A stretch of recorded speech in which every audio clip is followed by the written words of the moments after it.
बिस्मिल्लाहिर्रहमानिर्रहीम। अस्सलाम वालेकुम नाज़रीन, मैं हूँ साकिब बशीर। बात करेंगे आज दो मौज़ूआत पे। एक तो जो इस्लामाबाद हाई कोर्ट के चीफ जस्टिस आमिर फ़ारूक ने शाह महमूद कुरैशी की जो साइफ़र केस में ज़मानत मुस्तरद की थी, उसमें उन्होंने ये लिखा कि शाह महमूद कुरैशी की जो उस पर इल्ज़ामात हैं उन पर वो जिस तरह इसमें उम्र कैद और सज़ाए मौत की दफ़ात मौजूद है, इसी तरह इमरान खान के केस में जिस तरह मौजूद है, इस तरह इस केस में भी मौजूद है। तो ये थोड़ा-सा मैं बताऊँगा आपको कि ये इसका मतलब क्या है? जो दफ़ात मौजूद हैं जो उम्र कैद की और सज़ाए मौत की, तो इसका मतलब क्या है? इस पे बात करेंगे। और दूसरा हम बात करेंगे कि अगले 3 रोज़ में 20, 21 और 22, 20 को 2 केसेस हैं इमरान खान के और 22 को 1 केस, 3 केसेस इमरान खान के और 21 को नवाज शरीफ के केसेस हैं। इन 4 केसेस से मुतल्लिक मुख्तसरन मैं आपको बताऊंगा और उन केसेस में हो क्या सकता है, मुतवक्को तौर पर इस पर बात करेंगे। और कितनी अहमियत है इन अगले 3 दिनों की, कितनी अहमियत है और क्या असरात आइंदा जो है वो हमारी नेशनल पॉलिटिक्स पे भी और जनरली भी उसके असरात होंगे। सबसे पहले बात कर लेते हैं कि इसमें जो सेक्शन, 2 किस्म की सेक्शन जो लगी हुई हैं, पहले भी मैंने कई वीडियो में आपको बताया लेकिन डिटेल के साथ नहीं बताया। 2 किस्म की सेक्शंस लगी हुई हैं साइफर केस में। एक है जिसमें 2 साल सज़ा है, जिसमें जो साइफर है वो रिटेन करना, मिसयूज़ करना और अनऑथराइज्ड पर्सन तक कम्युनिकेट करना, इस किस्म की चीज़ें हैं, मतलब पॉलिटिकली मोटिव के लिए इस्तेमाल करना। तो ये जो सेक्शंस हैं, 2-3 सेक्शंस हैं जो लगी हुई हैं, जिनके तहत 2-2 साल सज़ा है। मतलब इन तीनों सेक्शंस में अगर इक्वली सज़ा भी हो जाए तो फिर 2 साल कंसिडर होगी, क्योंकि इकट्ठी जो है सज़ा जो है वो चल रही होती है। तो इसमें एक तो पॉइंट ये है कि एक पोर्शन इसका ये है। अब दूसरा जो पोर्शन है उस पोर्शन में सज़ा जो है वो उम्र कैद है या सज़ाए मौत है, जिसका ज़िक्र चीफ जस्टिस ने भी ज़िक्र किया अपने जो ऑर्डर में भी। तो अब सज़ाए मौत और उम्र कैद कौन-सी दफ़ा जो है वो उसमें साबित होगी, सबूत प्रूफ होंगे तो तब उसका इतलाक होगा। वो तब होगी कि जिस वक़्त किसी भी जो फ़ॉरेन कंट्री या एनिमी कंट्री जिसने जो साइफ़र के हवाले से जो बात की गई, उस बात से जो है वो फ़ायदा उठाकर पाकिस्तान की स्टेट को नुकसान पहुँचाया हो। तो मैं पहले दिन से ये कह रहा हूँ कि ये वो पॉइंट है जिस पॉइंट को प्रोसिक्यूशन के लिए, एफआईए के लिए साबित करना आसान नहीं है। आपने जो डॉक्यूमेंट्स पे बताना है कि कहाँ पे स्टेट ऑफ पाकिस्तान को नुकसान पहुंचाया गया है। एक पॉइंट है जिस पॉइंट का शायद जो है वो हो सकता है नुकसान हो जाए, मतलब इमरान खान और शाह महमूद कुरैशी को। और वो पॉइंट है कि जो इसके हवाले से जनरली बात होती रही, पब्लिक में बात होती रही, तो जो फॉरेन रिलेशंस या आप ये कह सकते हैं कि जो हमारे सफारत खाने हैं वो या जो वो बात करते हैं अपने मुख्तलिफ ममालिक में पाकिस्तान के हवाले से, वहाँ के मकामी जो लीडरशिप होती है और मुकामी जो रहनुमा हैं उनसे, तो वो शायद जो मुतासर, वो मतलब ये प्रोसिक्यूशन का मौक़िफ़ है कि वो चीज़ें मुतासर हुई हैं, डिप्लोमेटिक नॉर्म्स, कम्युनिकेशन सिस्टम, तो ये मुतासर हुई हैं। तो अब इसको भी साबित जो करना पड़ेगा। तो बज़ाहिर ये जो पॉइंट है कि सज़ाए मौत या उम्र कैद, इसको साबित करना आसान नहीं है। अब वो जो डिप्लोमेटिक और कम्युनिकेशन सिस्टम को जो नुकसान पहुंचा है वो साबित करेंगे तो फिर तो सज़ा इतनी तो बनती ही नहीं है। तो अब ये सारा सिनेरियो है, 2 किस्म के मतलब पोर्शंस हैं जो साइफर केस में आगे चलकर ये मामलात जो है वो देखे जाने हैं। तो मैंने कहा कि आपको ये बता दें।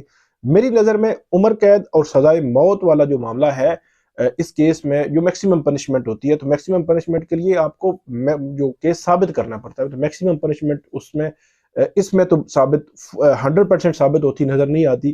तो अब मैक्सिमम पनिशमेंट साबित ना हो तो फिर वो सजा भी नहीं हो सकती, उससे कम सजा हो सकती है। तो ये था एक सिनेरियो। दूसरा, कल है 20 नवंबर, इमरान खान के जो है वो केसेस जो है वो लगे हुए हैं। 2 किस्म के केसेस जो है इमरान खान के लगे हुए हैं।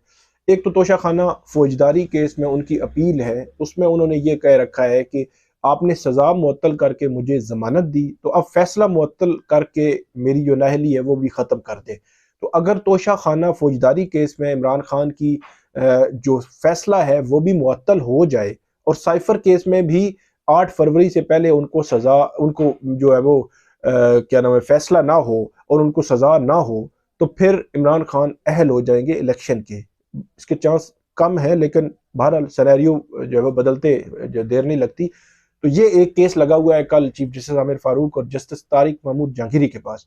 दूसरा केस है जस्टिस मियां गुल हसन औरंगजेब और जस्टिस समर रिफत इम्तियाज।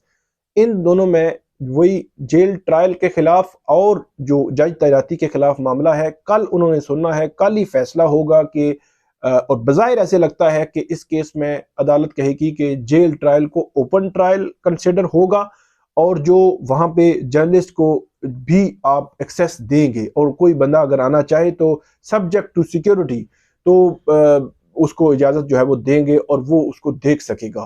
तो ये दूसरा केस है, इसका फैसला भी आ जाएगा कल। और इमरान खान के जो तोशा खाना फौजदारी केस है उसका फैसला कल आता नजर नहीं आता। हो सकता है आगे कुछ बढ़ेगा मामला, या मरकजी अपील की तरफ अदालत चली गई तो फिर मामला लंबा हो जाएगा।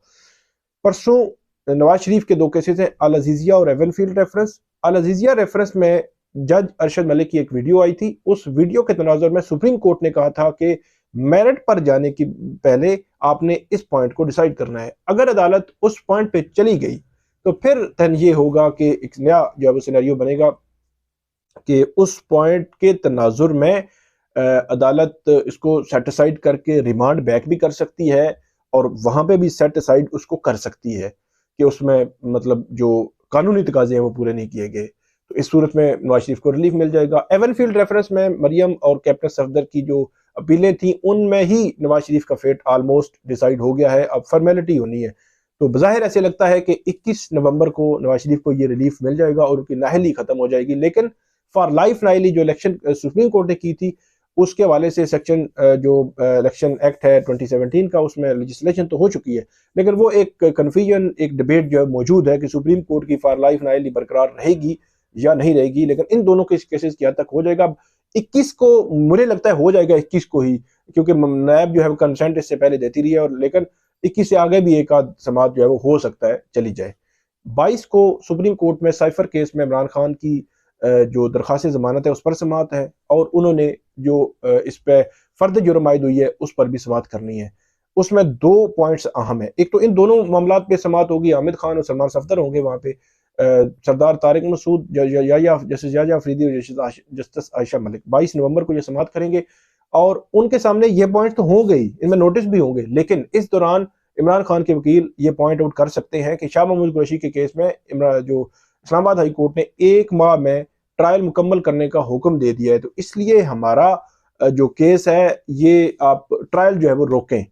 अब अदालत या तो ट्रायल रोकेगी, सुप्रीम कोर्ट कहेगी कि स्टे कर दें, या सुप्रीम कोर्ट कहेगी कि आप जमानत क्या सुननी है, उनको कहते हैं ट्रायल ही 1 माह में मुकम्मल कर लें और ट्रायल में जो आप एक्विटल हो जाए, आपकी बरियत हो जाए तो ठीक है, आपको सजा हो जाए तब भी जो भी होगा वो फैसले पर मुनहसर होगा। तो ये दोनों सूरतें सुप्रीम कोर्ट 22 नवंबर को बड़ा अहम दिन है, उस वक्त जो है वो कर सकती है। तो ये थी आज की हमारी वीडियो, उम्मीद है आपको पसंद आएगी। इस पर फीडबैक जरूर दीजिएगा। अल्लाह हाफिज।